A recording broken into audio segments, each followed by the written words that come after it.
하늘에 계신 아버지 하나님, 올 한 해를 접하면서 우리를 구원의 길에서 벗어나지 않고 소망과 믿음으로 은혜 주심을 감사드립니다. 혼란한 시대에 진리의 말씀과 마음의 묵상이 주께 연락되기를 원하며 순간순간 함께 하시어 경건의 연습을 이루는 날들이 되게 하여 주시옵소서. 오늘 말씀으로 재림을 더욱 사모하게 하시며 마지막 남은 백성의 사명감으로 새해를 준비하게 하시옵소서. 이 방송을 접하는 이들이 비록 함께 모이지 못했지만 성령으로 하나 되게 하시며 참여한 모든 가정에 삶의 근원이 되는 말씀이 되게 하여 주시옵소서. 사랑하는 형제와 이웃들을 주님께 인도하는 은혜의 시간이 되게 하시오며 주의 크신 은혜와 축복이 우리 모두에게 함께 하시기를 예수님 이름으로 기도하옵니다. 아멘.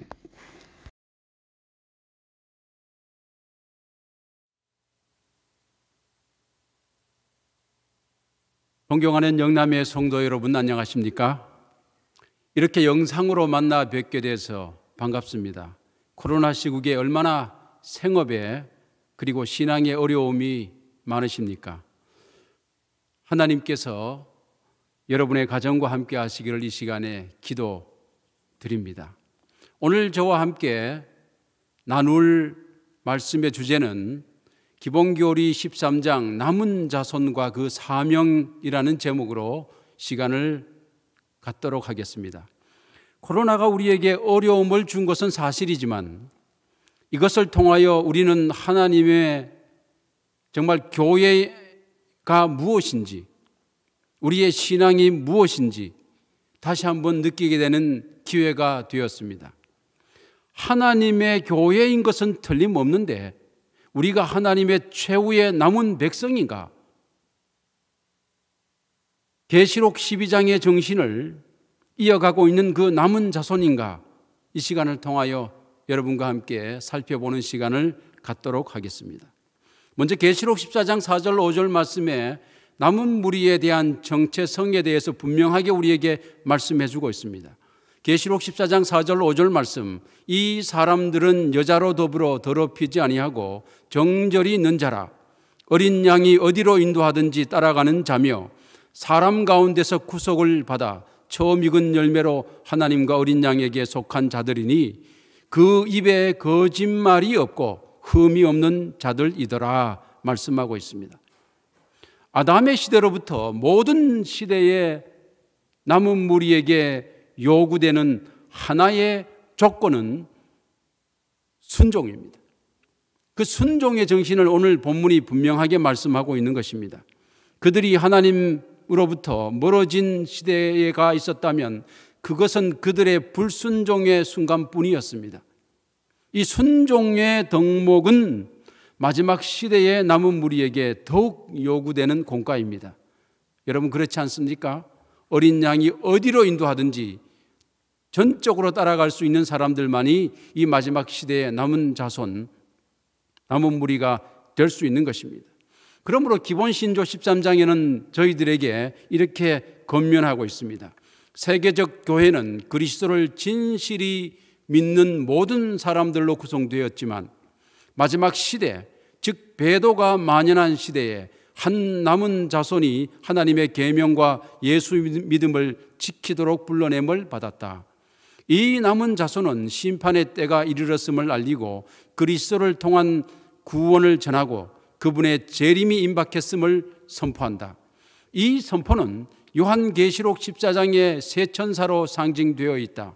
그것은 하늘에서 심판하시는 사업과 동시에 일어나며 땅 위에서 회개와 개혁 사업을 완수한다. 모든 신자들은 이 전 세계적인 증거 활동에 각자의 역할을 담당하도록 요청을 받고 있다. 이렇게 말씀하고 있습니다. 그러므로 성경 요한계시록 12장, 14장에는 우리의 분명한 정체성에 대한 말씀이 있고 신조에도 그것을 이렇게 설명하고 있는 것입니다.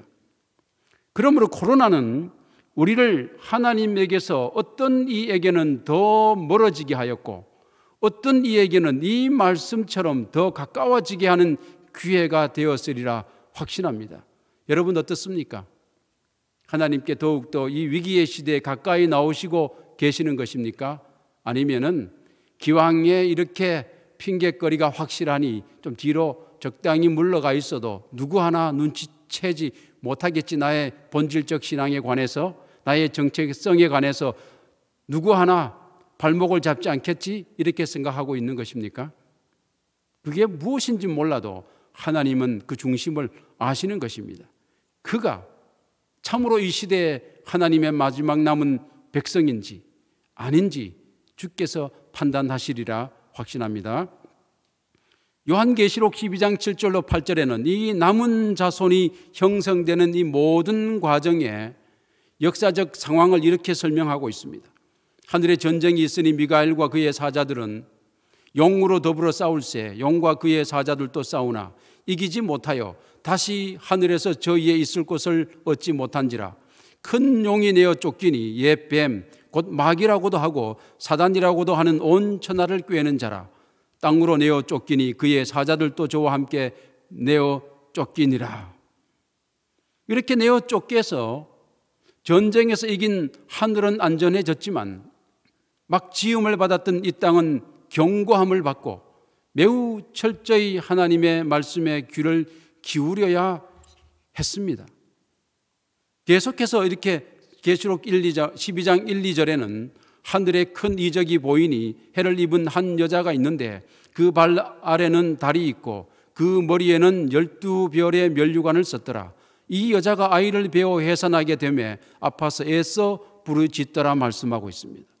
우리가 아는 것처럼 신약과 구약으로 상징되는 그 해와 달, 그 다음 12면류관 제자들, 이 모든, 오늘 요한계시록을 하는 시간은 아니기 때문에 설명은 드리지 않습니다만 이 모든 과정을 통해서 여자의 남은 후손이 이 땅에 존재하게 되고 그 모든 그 아이를 기반으로 해서 정말 예수 그리스도를 기초로 하여서 하나님의 교회가 생기고, 여자는 구약에는 이스라엘, 신약에는 교회가 아닙니까? 특별히 순결한 여인은 하나님의 참된 교회입니다. 이 모든 과정을 통해서 궁극적으로는 이 마지막 시대에도 이 정신을 소유한 하나님의 남은 백성이 출현할 것에 관해서 말씀하고 있는 것입니다. 계속 요한계시록 12장 4절 5절 보면 용이 해산하려는 여자 앞에서 그가 해산하면 그 아이를 삼키고자 하더니 여자가 아들을 낳으니 이는 장차 철장으로 만국을 다스릴 남자라.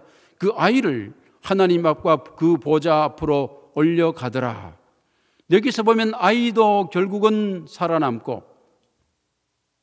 그 여자도, 아이를 낳은 여자도 보존되는 역사를 우리가 알 수 있습니다. 그것은 계속해서 보면 이렇게 되어 있습니다. 용이 자기가 이 땅으로 내어 쫓긴 것을 보고 남자를 낳은 여자를 핍박하는지라. 소위 말하자면은 예수 그리스도 또 진리의 교회를 탄생시킨 이 모든 정말 이 존재들, 자기 앞에서는 아주 불편한 그 존재를 제거하려고 하겠지요. 그 여자가 큰 독수리의 두 날개를 받아 광야 자기 곳으로 날아가 거기서 그 뱀의 낯을 피하여 한 때와 두 때와 반 때를 양육받음에, 이렇게 되어 있습니다. 이 여인, 곧 진실한 교회는 이 광야의 고난, 즉 한 때와 두 때와 반 때, 즉 1260년 이후에 지상에 출현하게 되는 마지막 시대에 남은 백성을 출현시키게 될 역할에 있어서 매우 중요한 역할을 하고 있는 것입니다. 오늘 계시록을 추석하는 날은 아니기 때문에 이 모든 것을 할 수는 없습니다. 그러나 이 여인으로 말미암는 그 남은 후손, 결국은 이 마지막 시대 사단이 가장 싫어하게 될 존재는 이 시대에는 적어도 교리적으로는 저와 여러분들이 틀림없다는 사실을 여러분들께서 기억하시게 되기를 주님의 이름으로 축원합니다. 그러므로 계시록 12장 17절에 이런 말씀이 있습니다. 용이 여자에게 분노하여 돌아가서 그 여자의 남은 자손 곧 하나님의 계명을 지키며 예수의 증거를 가진 자들로 더불어 싸우려고 바다 모래 위에 섰더라. 지금의 형편인데 이 말씀이야말로 그 여자의 남은 자, 곧 하나님의 계명을 지키며 예수의 증거를 가진 자, 로서의 남은 자손의 남은 후손, 하나님의 계명을 지키는 그 존재가 분명히 지금도 존재하고 용이 그와 더불어 싸우려고 정말 이 모든 전신갑주를 입고 대쟁투를 벌이려고 하는 시점에 저와 여러분들이 그 시대에 서 있는 것입니다.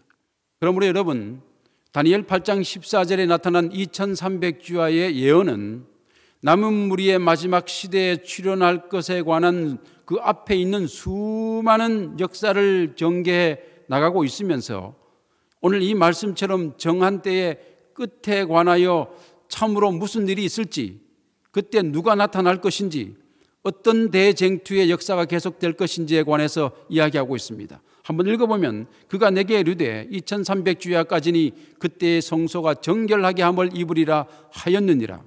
그가 나의 선 곳으로 나왔는데 그 나올 때에 내가 두려워서 얼굴을 땅에 대고 엎드리매 그가 내게 이르되 인자야 깨달아 알라. 이 이상은 정한 때 끝에 관한 것이니라 말씀하고 있습니다.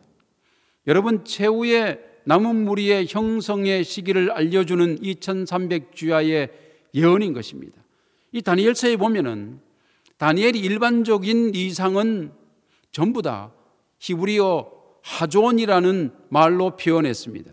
그런데 가브리엘 천사가 직접 와서 다니엘에게 이야기해 준 예언은 마레라고 표현하고 있습니다.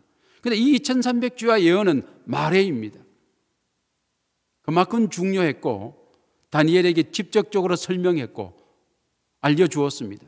그럼에도 불구하고 다니엘이 이 부분을 충분히 이해는 하지 못했던 것입니다. 당시에는 우리가 잘 아는 것처럼 이 도표에서 보면은 결국은 457년 BC부터 해서 1844년에 이르는 이 2300주야 기간을 거치면서 마지막 시대 최후의 남은 무리가 출현하게 되는데 이 남은 무리, 최후의 남은 무리를 알려주는 지경에 하나님이 활용한 역사적인 두 인물이 있는데 그 인물은 바로 누군가 하면 고레스와 윌리엄 밀러입니다.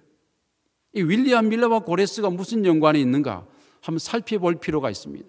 여러분, 다니엘 6장 28절에 의하면 이 다니엘이 다리오 왕의 시대와 바사 사람 고레스의 왕의 시대에 형통하였더라 말씀하고 있습니다.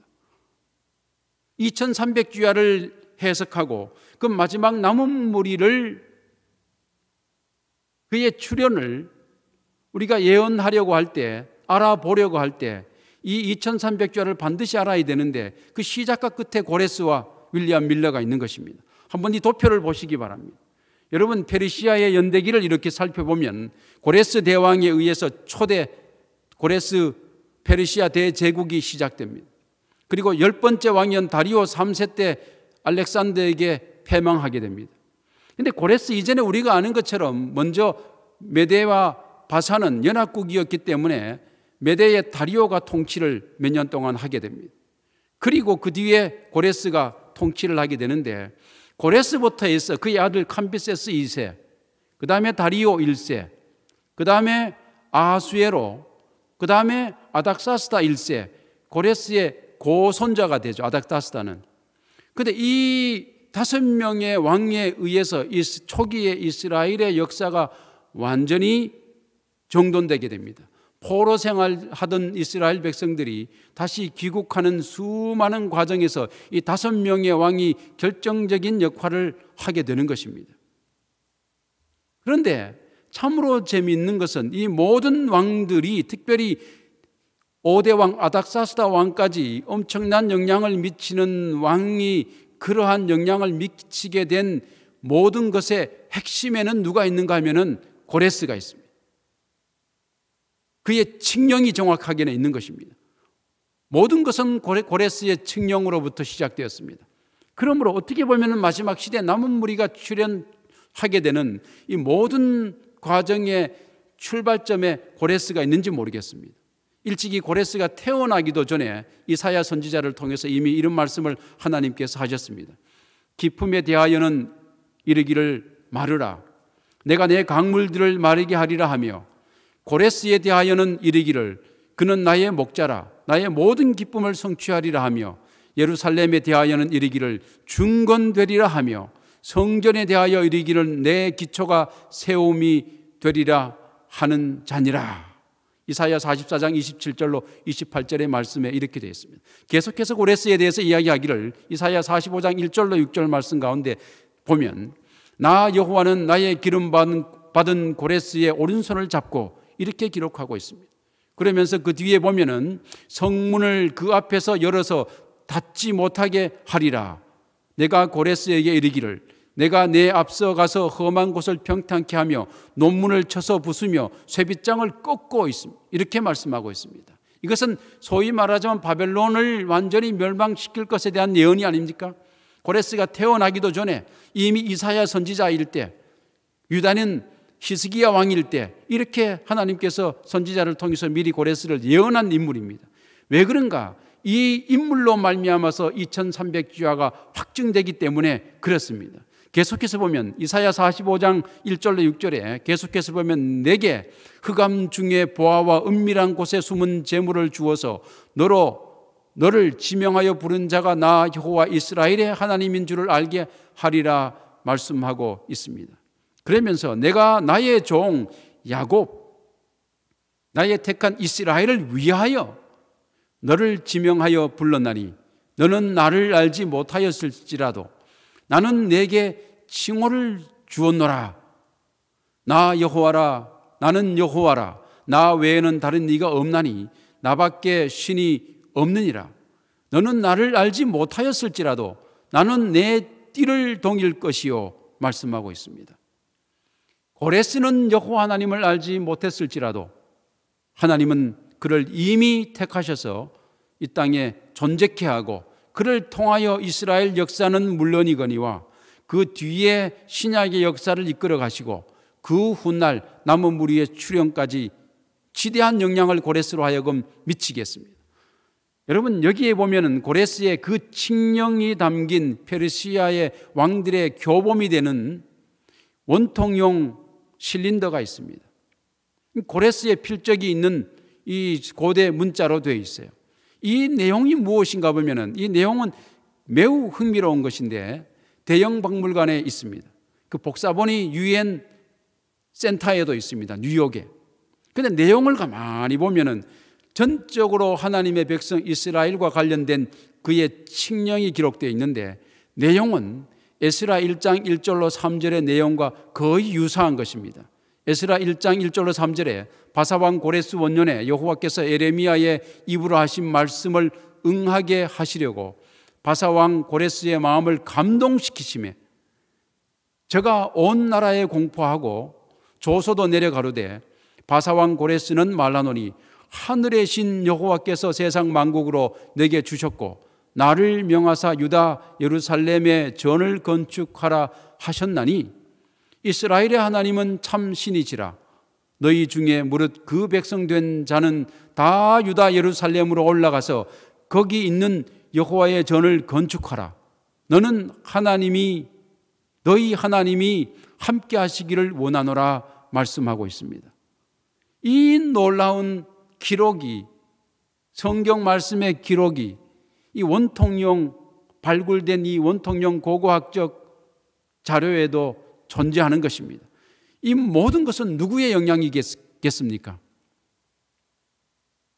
사자굴에서도 자신의 원칙을 지키고 오직 하나님께 충성했던 다니엘의 영향이 아니겠습니까?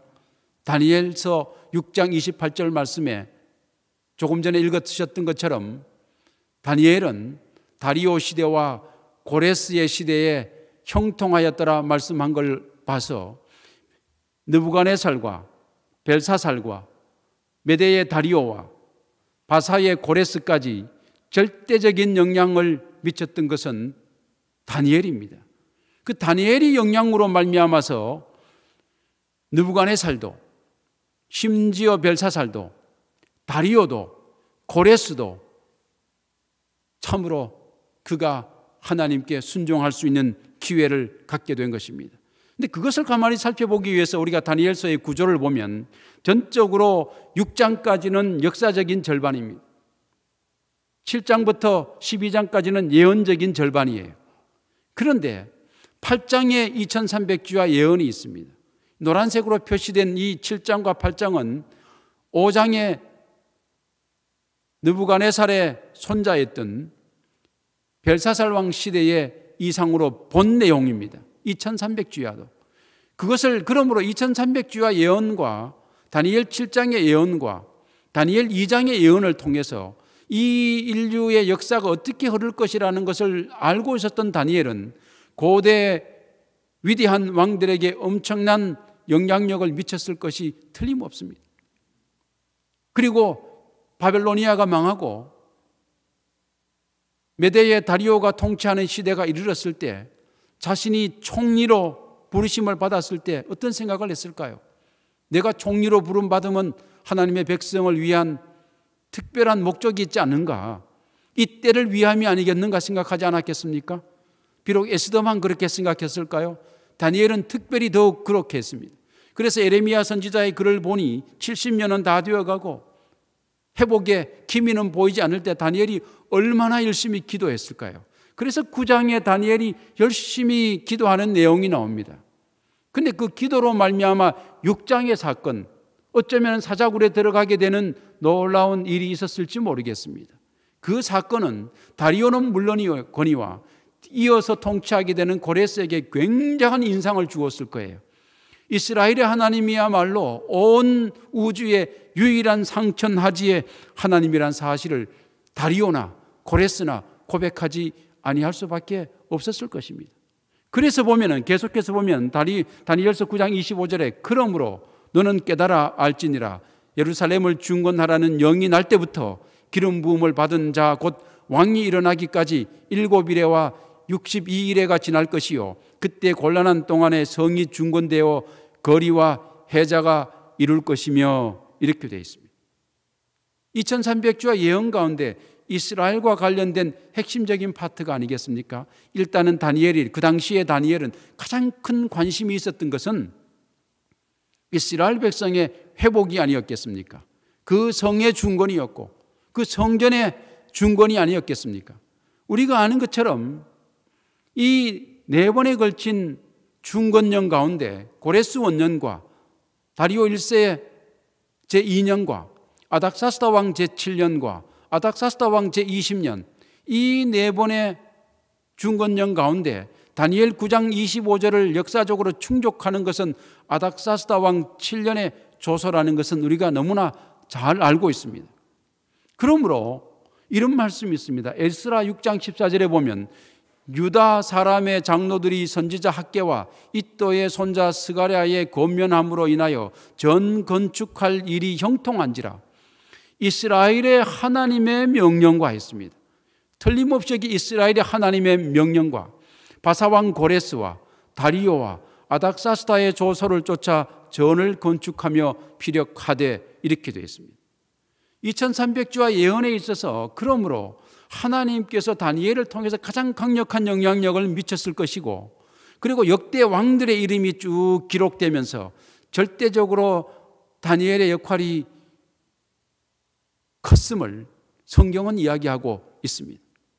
정말 457년 기산점으로 삼아야 되는가? 그것은 여러분 이미 수많은 종교개혁 이후에 학자들이 확인한 것입니다.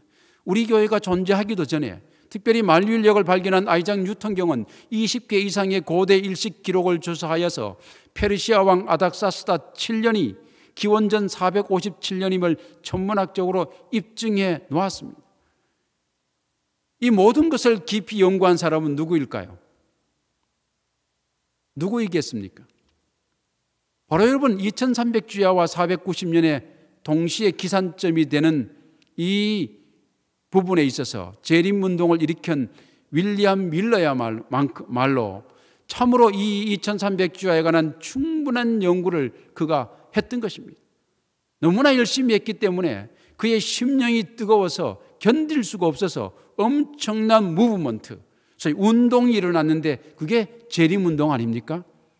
비록 실패로 끝났지만 대실망으로 끝났지만 이 윌리엄 밀러의 이 재림운동이야말로 마지막 시대의 남은 교회, 남은 무리가 존재하게 되는 엄청난 역사적인 사건이 되고 있는 것입니다. 이 모든 것 속에서, 이 예언 속에서 출현하는 최후의 남은 무리, 하나님께서 결국은 오늘의 저와 여러분을 이 땅에 존재케 하는 역사적인 사건이 됐기 때문에 고레스의 칙령으로 말미암아서 시작된 이 모든 그 고손자였던 아닥사스다 왕의 그 결심이 윌리엄 밀러의 엄청난 이 연구로 말미암아서 2300주년 이후에, 주야 이후에 남은 무리가 이 땅에 형성하게 되는데, 바로 그 교회, 그 무리가 오늘 이 마지막 기별을 가지고 있는 저와 여러분들인 것입니다. 그러므로 기원전 457년 아닥사스다 왕이 다시 한번 강력한 조서를 내려서 정중권력을 내리게 되는 이유는 페르시아 제국의 시조나 마찬가지인 고조 할아버지 고레스의 변개할 수 없는 메대 파사법의 강력한 칙령으로 말미암아서 그가 다시 한번 결심하게 됐다는 사실을 우리가 확인하게 될 때, 이 2300주야 예언의 시작과 끝에 고레스와 윌리엄 밀러는 얼마나 중요한 역할을 했는지 모릅니다. 그럼에도 불구하고 분명히 우리가 기억해야 될 한 부분이 있는데, 그것은 기원 후 538년부터 1798년 한때, 두때, 반때, 계시록에 조금 전에 나왔던 1260년 기간, 3년 반이라고 하는 이 기간 동안에 엄청난 교회의 대배도 이후에 남은 무리가 출현할 것이라는 사실에 관해서 잊으시면 되지 않는 것입니다. 그러므로 우리 마태복음 24장 4절로 또 24절에 보면, 너희가 사람의 미혹을 받지 않도록 주의하라. 거짓 그리스도들과 거짓 선지자들이 일어나 큰 표적과 기사를 보이어 할 수만 있으면 택하신 자들도 미혹하게 하리라 말씀하고 있습니다. 이런 일이 반드시 최후의 남은 무리가 형성되기 전에 역사적으로 존재하게 될 것을 성경 기자를 통해서 이미 경고하고 있습니다. 사도 바울 선생님께서도 내가 떠난 후에 흉악한 이리가 너희에게로 들어와서 그 양떼를 아끼지 아니하며, 또한 너희 중에서도 제자들을 끌어 자기를 쫓게 하려고 어그러진 말을 하는 사람들이 일어날 줄을 내가 아노니 말씀하고 있습니다. 이미 예수 그리스도 부활 승천 이후의 시대에 적 그리스도를 믿지 않거나 부인하거나 이 진리의 교회를 망치려고 하는 세력의 존재에 관해서 수많은 선지자들이 경고를 하고 있는 것입니다. 계속해서 바울은 이렇게 경고하고 있습니다. 누가 아무렇게 하여도 너희가 미혹하지 말라. 먼저 배도하는 일이 있고 저 불법의 사람 곧 멸망의 아들이 나타나기 전에는 이르지 아니하리니 말씀하고 있습니다. 그 불법의 사람이 남은 무리가 출현하고 하기 전에 먼저 있을 것이다. 그리고 예수 그리스도의 재림도 있을 것이다 라는 것에 관해서 바울은 이미 말씀하고 있습니다. 그러므로 우리 기본교리 13쪽에는 13과에는 분명하게 말씀하고 있습니다. 이렇게 되어 있습니다. 성령의 인도하심 아래 있는 지방교회의 행정은 한 사람의 임원, 즉 주교의 장악하에 있는 교회 건의주의에 자리를 내어주었다. 모든 교회의 교인들은 개인적으로 그에게 복종해야 하였고 그를 통해서만 구원에 접근할 수가 있었다. 우리 교리는 분명하게 교황권, 우리가 알고 있는 이미 그 형성과 그 과정에서 그들이 어떤 일을 하게 될 것에 관해서 설명을 하고 있습니다. 결국은 이 모든 것의 끝은 뭡니까? 우리가 알고 있는 작은 뿔, 교황권의 출현을 이야기하고 있습니다. 계속해서 교리는 이렇게 말씀하고 있습니다. 개인과 지방교회의 중요성이 감소되어 가면서 로마의 주교는 기독교의 최고 권세로 부상했다. 황제의 도움을 받아 이 최고의 주교 혹은 교황은 전 세계 모든 교회의 지도자들을 능가하는 최고의 권세를 부여받은 전 세계 교회의 가시적 수령으로 인정을 받았다. 기록하고 있습니다. 참 놀랍지요? 어떻게 하나님께서 이 모든 것을 아셨을까요? 어떻게 사도 바울은 이 모든 것을 알 수 있었을까요?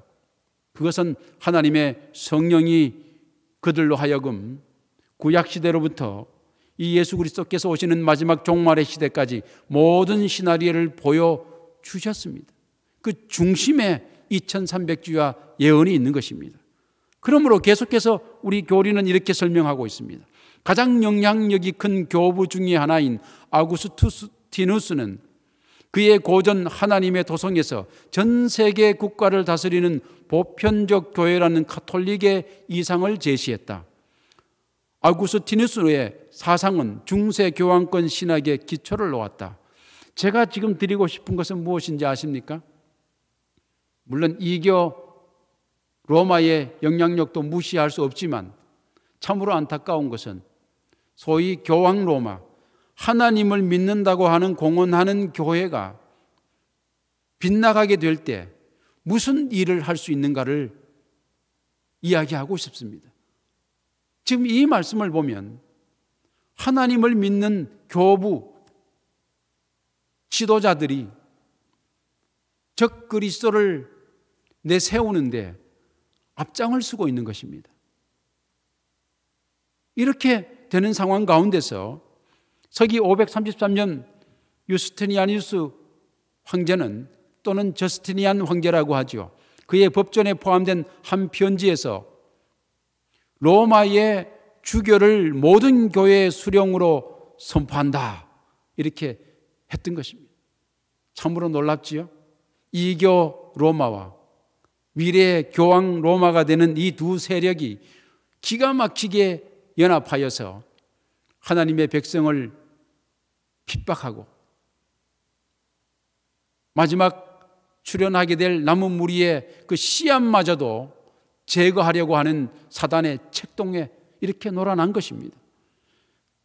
그래서 그 황제의 장군 벨리사리우스 황제는 서기 538년에 아리온주의를 신봉하던 동코트족의 통제에서 로마 주교를 해방시킴으로써 드디어 교황권이 시작되는 1260년의 시작이 되고 있는 것입니다. 아리안주의 무엇입니까? 사실 아리안주의는 어떻게 보면 정통 기독교적 사고에서 보면 옳지는 않았어요. 그럼에도 불구하고 이들이 통치하고 있는 위치가 로마를 포함하고 있었기 때문에 이 아리안주의를 제거하는 것은 굉장히 중요했었습니다. 아리안주의는 예수 그리스도를 완전한 삼위 하나님의 일부로서 받아들이기를 참으로 거절하는 주의이긴 했으나 결정적으로 교황권이 출현하게 될 때 출현하지 못하게 되는 교두보도 되었던 신봉하던 주의자들입니다. 여러분, 다니엘이 이렇게 7장 가운데서 다니엘서 네 생물을 보게 되지 않습니까? 그 마지막 생물의 뿔 가운데 10뿔이 있었는데 10뿔 중에 3뿔을 뽑고서 11번째 작은 뿔이 올라오게 되는데 그 뽑힌 3뿔들이 다 아리안주의 국가들이었습니다. 첫 번째는 여러분 보시다시피 헤루리, 지금 이탈리아죠, 로마를 끼고 있었어요. 그 다음에 반달, 아프리카 북쪽입니다. 그 다음에 동코트는 지금 이탈리아 북쪽이에요. 북쪽과 더불어서 약간 동유럽 쪽을 끼고 있는 나라였습니다. 이 세 나라가 아리안주의이긴 했으나 교황권을 세우는 데 있어서 가장 방해가 되었기 때문에 뽑아버리고 올라왔는데 올라온 뿔은 작은 뿔이었습니다. 그러므로 이 교황권이 1260년 동안 적그리스도적인 활동을 하지 않습니까? 다니엘서 2장에는 철로 된 다리로, 7장에는 작은 뿔로, 8장에는 알렉산더 이후에 흩어졌던 이 네 장군에 의해서 새롭게 한 방향에서, 소위 서쪽 방향에서 출현하는 큰 하나 뿔로서 묘사되어 있는데 요한계시록 10장에는 이것이 다 합쳐진 복합 짐승으로 묘사하고 있지 않습니까?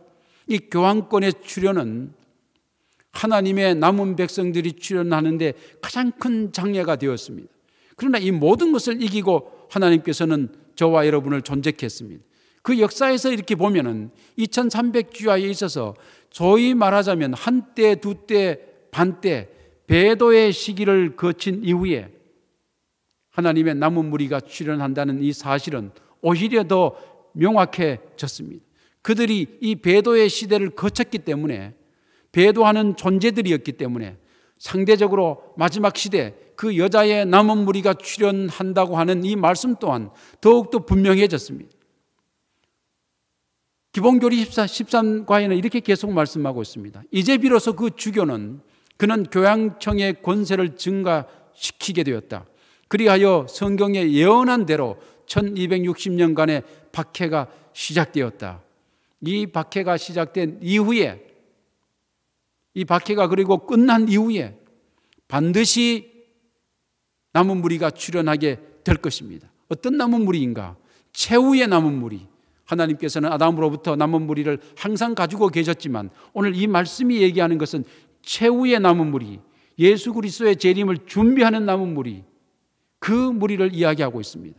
결국 기세등등하던 교황권은 몰락하게 되는데 서기 538년부터 1260년이 지난 1798년에 로마 가톨릭 교회는 치명적인 타격을 입는데 바로 프랑스 혁명 때문입니다.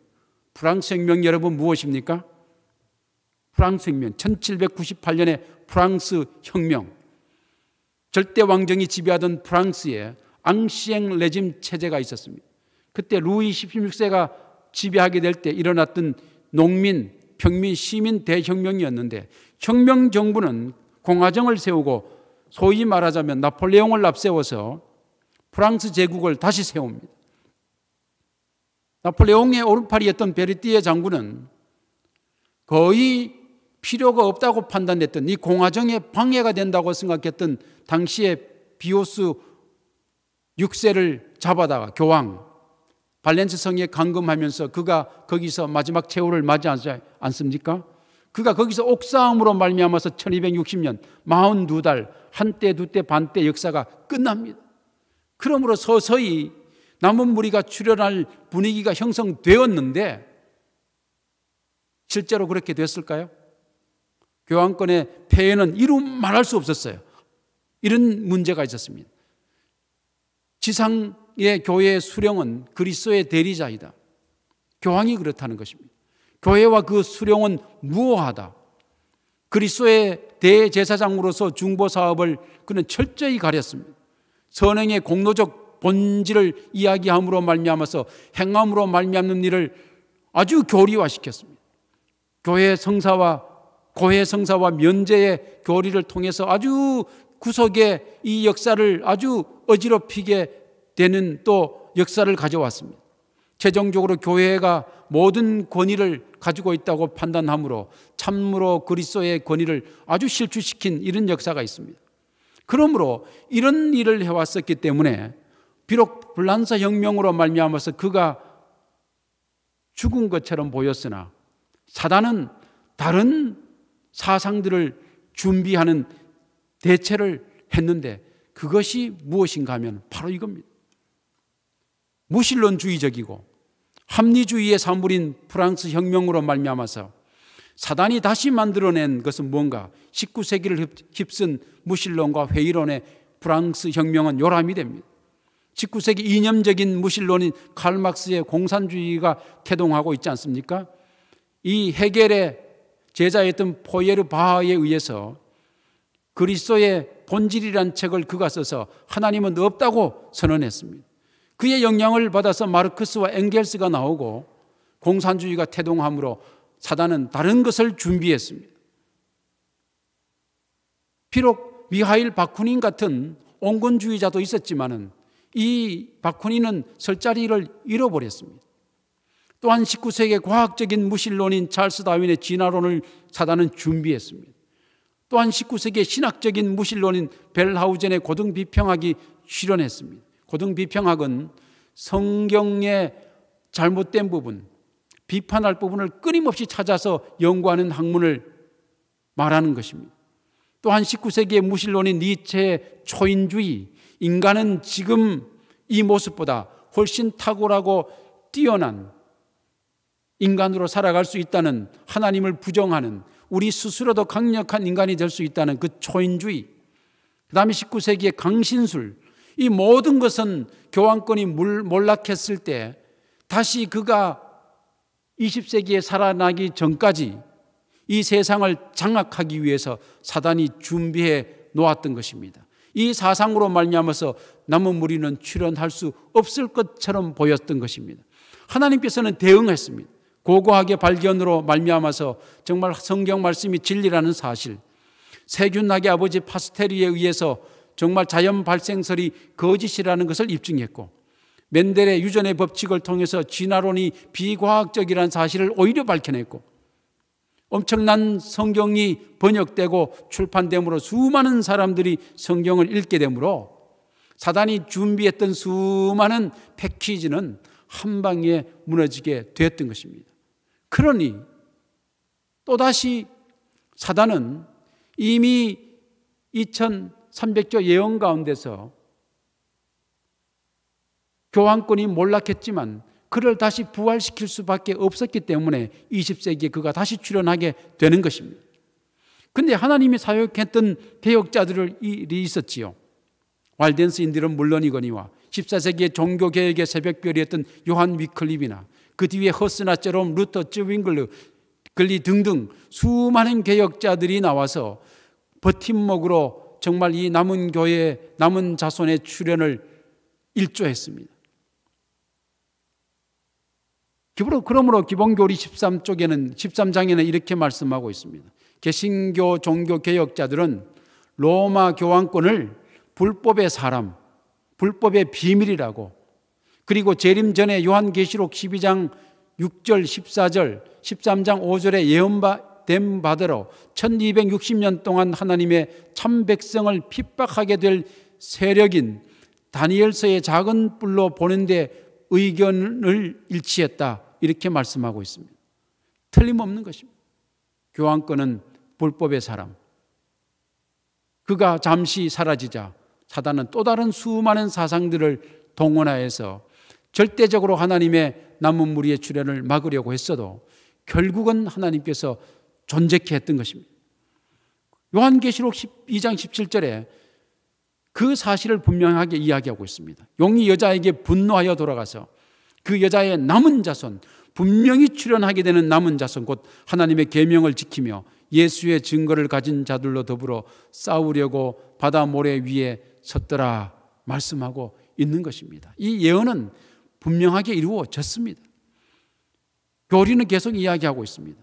요한은 여인과 그 여인의 자손들에 대한 용의 전쟁을 묘사하면서 그 여자의 남은 자손이라는 표현을 사용했다. 그 표현은 남아있는 자들 혹은 남은 무리를 의미한다, 이렇게 말씀하고 있습니다. 수많은 배도의 시기를 이겨낸 남은 무리, 마지막 시대에 존재할 것에 대해서 이야기하고 있습니다. 그 남은 무리의 특징은 그들은 그리스도의 재림 직전에 온 세상에 보내는 하나님의 마지막 경고인 요한계시록 14장의 세 천사의 기별을 선포할 책임을 지고 있다. 이 기별 자체 내에 남은 자손에 대한 묘사가 들어있다.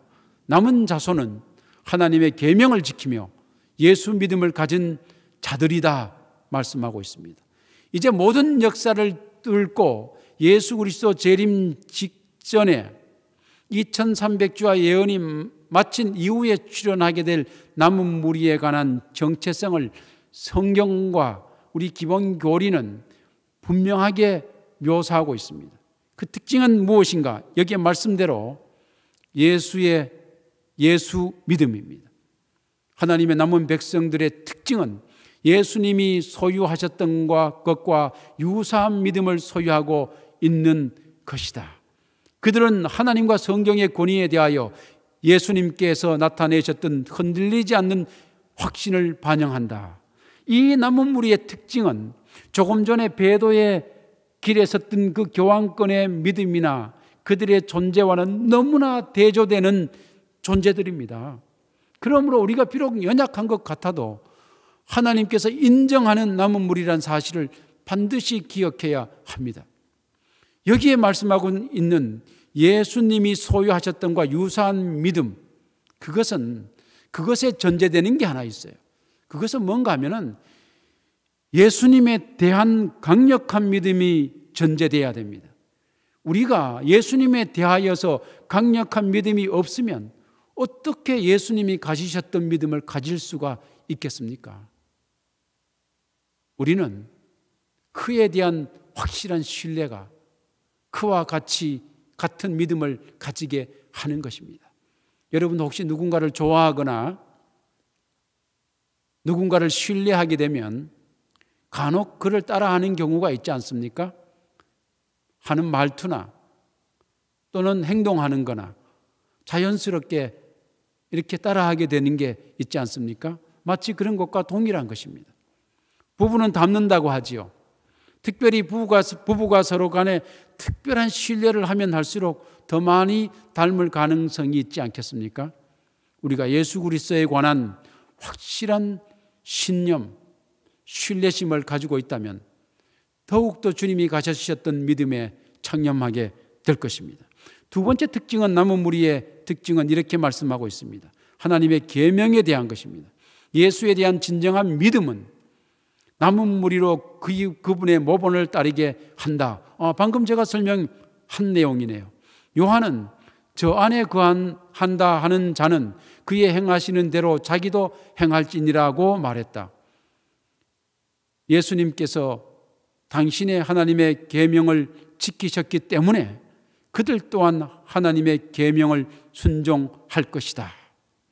예수님에 대한 절대적 신뢰는 우리로 하여금, 남은 무리로 하여금 예수님처럼 하나님의 명령에 철저하게 순종하게 하는 것입니다.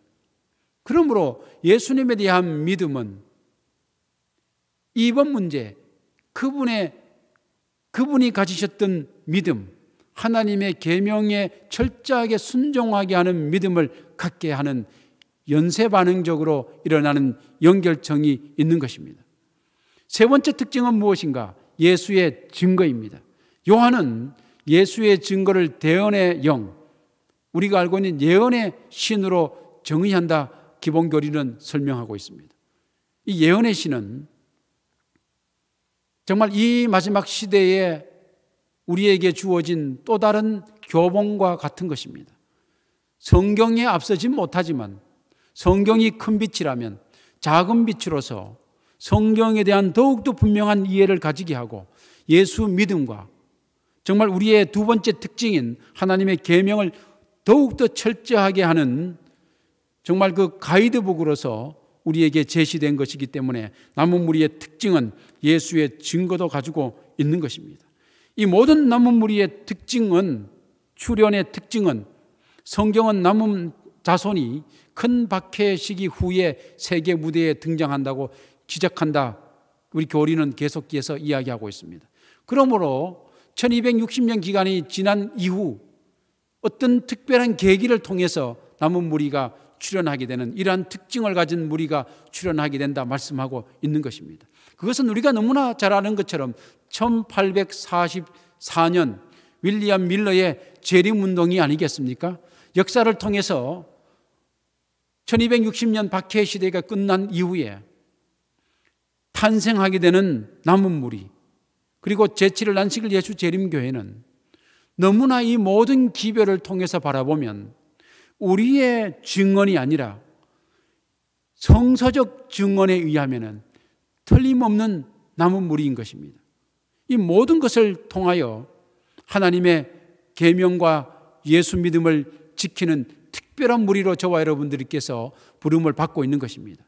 바로 1863년에 제7일 안식일 예수 재림교로 명명된 저와 여러분들이 속한 이 교회야말로 고레스로 하여금, 다니엘의 영향을 받은 고레스로 하여금 교범이 되는 영향을 주어서 그 고손자 아닥사스다에 의해서 성중건령이 내리게 해서 기원전 457년으로부터 출발해서 2300주야 끝인 1844년까지 긴 예언 이후에 나타나게 되는 마지막 백성으로서 저와 여러분들을 불러 놓았던 것이 확실한 것입니다.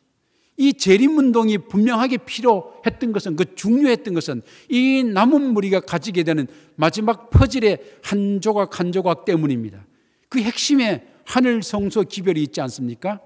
이 재림 기별이 비록 대실망으로 끝났어도 아무 의미 없는 운동이 아니었고 2300주야의 끝인 그 기별로 말미암아서 1844년의 운동으로 말미암아서 남은 무리가 출현하게 될 것이라는 사실과 예수 그리스도의 특별한 역할에 관한 정보를 남은 무리에게 준 그런 사건이 된 것입니다. 그러므로 하늘 성소 기별과 안식일에 대한 회복과 대언의 영인 예언의 신이 우리에게 주어진 이것으로 말미암아서 이 남은 무리라고 하는 그 정체성이 완벽하게 형성될 수 있었던 것입니다. 그러므로 저와 여러분들은 이 시대의 남은 무리인 것입니다.